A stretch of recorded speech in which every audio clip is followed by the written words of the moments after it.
For many years in the internet nerd debate sphere, versus battles and discussions of the like have only grown more rabid and popular as time goes on. However, one thing is almost always brought up. How much prep time would it take for Batman to defeat X? Could Goku beat Batman with 10 years of prep time? How much Batman prep time would it take to beat Bugs Bunny? If Batman prepped for 6 months, could he beat Gojo from Jujutsu Kaisen? Etc. etc. With these people usually limiting the amount of time Batman can have, as it seems they always mention him as if he were some type of versus battle Exodia that can defeat anybody and gains infinite power over enough time. So I thought it would be productive to actually go over just what prep time would actually mean for Batman. So sit back, enjoy, and learn some stuff. Batman is defined by many timelines and eras. For many, the post-Crisis era is considered to be the definitive run on this character, beginning in 1985, this being the period following the DC reboot Crisis on Infinite Earths, with that continuity still informing the current stories today. Early on in said post-Crisis, Batman started to show his weird paranoia to someone he'd later consider his best friend. Having only heard about this alien from Metropolis, things would start off a little bit edgy. At this point in their careers, the Boy Scout would consider Batman to be just a crazed vigilante and nothing special, and attempted to drop this crusader off at the police headquarters. The Dark Knight then proceeds to slip away from the Kryptonian, startling the Man of Tomorrow, who wonders how someone with no powers could perform such a feat. Batman just says he's built different and has a matchless knowledge of Gotham. Superman chuckles and goes to grab Batman again before it's revealed that he rigged a force field set to only detect Superman's touch and would trigger a bomb somewhere in Gotham. If Superman wanted to bring Batman in, someone would die. Keep in mind that Batman had never met Superman at this point in the timeline, and he'd already assessed his physiology to such a precise degree. The two would team up later on, with it being revealed at the end of the issue that the person Batman had rigged an explosive to was actually himself, putting his life and no one else's in Superman's hands, seemingly having studied and psychoanalyzed Superman enough to know he would actually never call his bluff. And this is only Batman's third year at the game. Flashing forward about 10 years or so later to the days of the Justice League of America, a group of white Martians invade Earth and systematically capture many members of the team, including Superman, and during this encounter, Batman's plane is shot down by one of said Martians, and simply due to the fact that they avoided the fiery wreckage and left him for dead, he deduces that they must be weak to fire like his teammate, Martian Manhunter. With this information, he managed to corner the Hyper Clan, surround them in a ring of fire, and knock them all out one after the other. Superman, Wonder Woman, nor even Manhunter himself couldn't realize that the evil team were not as they seemed, but just because they seemingly didn't want to go near fire, Batman did. To put this into perspective, Martians possess some of the most varied abilities among the DC universe, with enough utility to convincingly emulate the entire League. The HyperClan's leader scoffs at Batman's potential to pose a threat to his plans, with Superman saying that Bruce is the most dangerous man on the planet. Just let that set in. A single Martian in the form of Manhunter can read every mind on Earth and be upheld by the Man of Steel as the most powerful being in the world, and Batman was able to almost instantly realize their weakness and nature and then catches them off guard. One of the Dark Knight's most renowned accolades are his battle strategies against the Justice League, which he'd at least somewhat been cooking since before even meeting Superman. In the case of Kyle Rayner, or the Green Lantern of the 90s, all it seemingly took was one conversation for Bruce to formulate a plan against a wielder of the greatest weapon in the universe. Kyle at this point can manifest constructs capable of hurting Kalibak, a new god rivaling Orion, or the son of Darkseid, and can harm even Superman under certain conditions, with Kyle's ring specifically being a perfect one compared to those wielded by Hal Jordan or John Stewart, as stated by some of the oldest beings in the universe. Batman's plan included hypnotizing Green Lantern in his sleep to make him believe he was blind to the point that he couldn't create lantern constructs in his mind. He then modified Scarecrow Toxin to make Aquaman literally piss himself at the sight of water, negating his whole trope. Magnesium nanobots to infect Manhunter with their perpetual heat, which as shown earlier is their crippling weakness. He then ensnares Wonder Woman in the facsimile world of perpetual combat. A ballistic round causes faster-than-light seizures within the Flash. And finally, a custom-developed strain of kryptonite turning Superman's flesh translucent, causing Superman's senses to overload with solar energy. While all of these protocols were somewhat modified to be more lethal by Ra's al Ghul, they were still devised by Batman and proven to be wholly effective.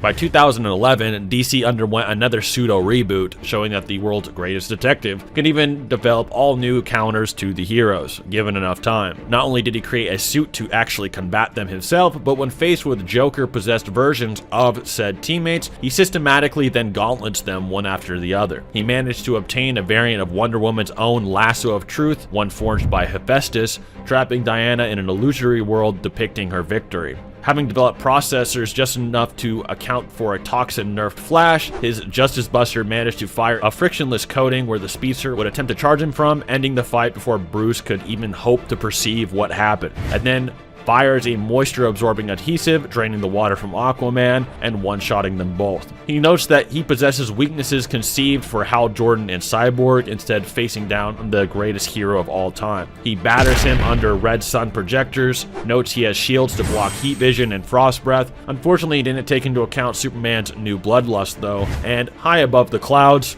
likely with his last breath, he spits out kryptonite chewing gum and detains the Man of Tomorrow, meaning he had fail-safes within fail-safes beyond even things he had actually expected. Keep in mind that for the sake of this story, it's essentially Joker and Batman using the entire Justice League as chess pieces against each other. Joker making his play and Batman countering them at every turn. And years after this, Batman confirms that he still has protocols in place against the Justice League, likely updated as well. Joker vs. L, a video I made in the past, goes into this and the Jester's intellect in greater detail. If you are interested, it's a great video in my opinion, so give it a shot. While it would take far too long to detail how impressive every leaguer actually is in just this video, it should be pretty clear to see how nuts this is for those familiar with the characters. The fastest man alive that can run through time, beings that can instantly become masters of any craft, Amazonian warriors of utmost renown that can face gods, all assessed and detained one after the other by what DC considers to be just a peak normal human with a lot of money and prep.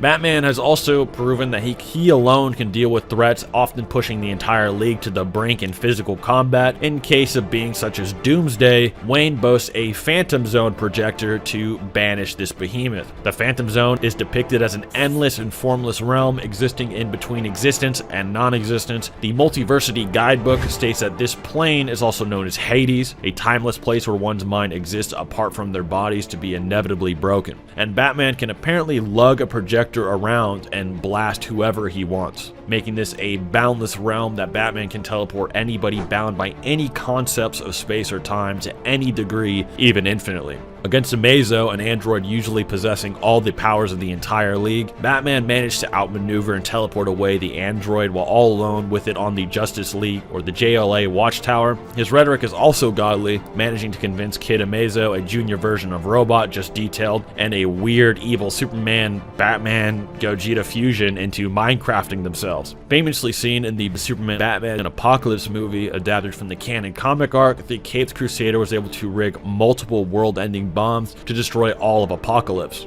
the hellish planet home to Darkseid, a new god, evil incarnate, and an abstract entity sitting above the multiverse, called Batman's bluff and had to concede. Darkseid being at the level where he'd constantly draw in chess matches against Eclipso, a once embodiment of God's wrath, capital G, and Batman called checkmate. Darkseid is also a being who has beaten Superman multiple times, and at the bare minimum, even when he loses, pushes the Man of Steel to the max. Even against Metron, another new god sitting in a chair, granting him nearly unlimited knowledge of the multiverse, usually considered the smartest new god, Batman simply argued that the deity wouldn't know true knowledge if he didn't walk as a normal man at least one time, and with Metron agreeing only to have Batman KO him immediately after, meaning he outsmarted a guy with almost unlimited knowledge of the entire multiverse. His greatest feat in this area may very well be in regards to something the Joker's performed, with the clowned Prince of Crime somehow managing to gaslight a fifth-dimensional imp into giving himself 99% of his powers just by talking to him. Batman, of course, not only stands as his intellectual rival, but he's foiled the Joker's plans dozens if not hundreds of times across the decades. That being said, the term fifth dimension here might be actually downplayed if taken at face value, as in DC, this fifth dimensional plane is actually literally imagination. It literally fuels the entire multiverse to the point that if it were removed, the comic page would become undone on some Bugs Bunny drawing the cartoon type beat, which save that thought. However, the greatest display of Batman's prep time may very well be the development of Failsafe. Essentially, long ago, Batman's mind fell under prey of a supervillain, leading him to dive deep into his own psyche and craft an alternate persona as a backup in case his usual conscious self was ever mentally compromised. Dubbed Batman Zur-En-Arrh, creating this more streamlined, arguably purer version of the Batman mantle. This super Batman would then on top of that create a super android, setting it to activate only if Batman ever took a life, with Alfred around to keep its checks in bay if there was ever a close call. With Alfred having been killed at the hands of Bane, however, Bruce's apparent murder of the Penguin causes this android to activate. This is when it's revealed that Zur-En-Arrh removed the memory of said robot from Batman's brain so that he himself couldn't devise a counterplan. This thing literally runs through everyone: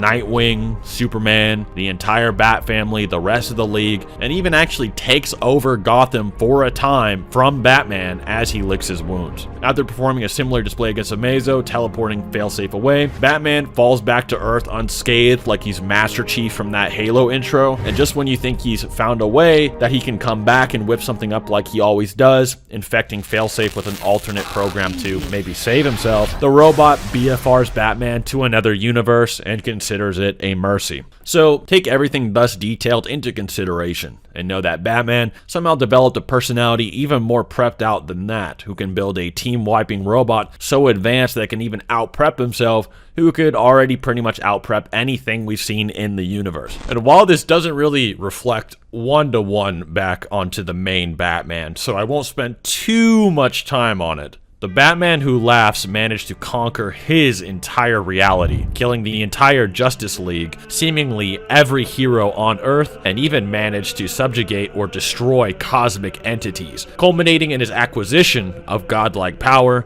shocking and surprising the literal mother of the multiverse. Even Wally West's Flash, when sat on the Mobius chair, as mentioned earlier, was totally caught off guard and kicked aside by this darkest night. If not for a heavily empowered Wonder Woman, this Batman with prep time fully weaponized against the multiverse would have cast the entire thing in darkness. When it comes to a little more wacky stuff, yes, more wacky, DC.com published an article in the wake of the Multiverses game beta launch, detailing how long it would actually take the Dark Knight to prep against the rosters of characters in the game from other fictional verses. How convenient for me. This is where that Bugs Bunny shit comes back up again. We're told the Cape Crusader could easily prep against Jake the Dog, Morty from Rick and Morty, Shaggy, even Tom and Jerry, and the Tasmanian Devil, all characters with weird hacks or Toon Force-based abilities, which makes sense, I guess, considering that Batman could likely rhetoric and imagination-based imp into giving up his powers through a conversation, or getting the better of a strategist on the level of an avatar of God. This all comes from a narrative institution among the writers from Denny O'Neil, Scott Snyder, Tom King, and Grant Morrison. All of them have made statements and stories around Batman's ability to ultimately come out on top of any scenario, informing the Batcod trope and archetype seen across DC media, and even on social media. The concept of an on-paper normal man standing up to any oddity through sheer willpower, training, and ingenuity is what makes him so beloved and compelling, and even different. But like all of us, he does have limits. He sought out and propped up multiple institutions to deal with him in case he ever went rogue, and the Justice League and the Bat family being capable of rallying together and stopping their friend if he were to ever cross that line. Safe to say, it would take everything they had, and we should hope it probably never comes to that. In conclusion, we've seen with prep and sometimes on the fly intuition, he can outsmart and dupe beings with infinite knowledge, or almost infinite knowledge, who are smarter than the entire planet combined and can read every mind. He can find plans to deal with guys who can run through time, who can stand above the multiverse, and can even overpower Superman with his failsafe and much more. He can teleport or BFR anybody bound by the concept of space and time, and probably jack the powers of or outmaneuver beings wielding pure imagination or Toon Force. The only person who can apparently take down Batman, no matter how much or hard he prepares for, is Bugs Bunny. And this is from the writers themselves, and I quote, "There's absolutely nothing Batman can do to prepare for Bugs Bunny. The more seriously he takes the fight, the more research he does, the more he'll find himself hoisted upon his own petard. And Batman has all the qualities of self-righteousness and rigidity, which makes him the perfect foil to the wascally Wabbit, setting the Dark Knight up for divine failure, perhaps set to the tones of a classical opera, like so many Fuds and Yosemites before him. Not enough time in the world. What a sap. What a moron." That being said, though, what do you guys think? Maybe I missed something. Maybe there's something else you guys would like to talk about. But other than that, that's all there is to say. Maybe we'll talk about Bugs Bunny or something in the future. But other than that, have a good rest of your day, and goodbye.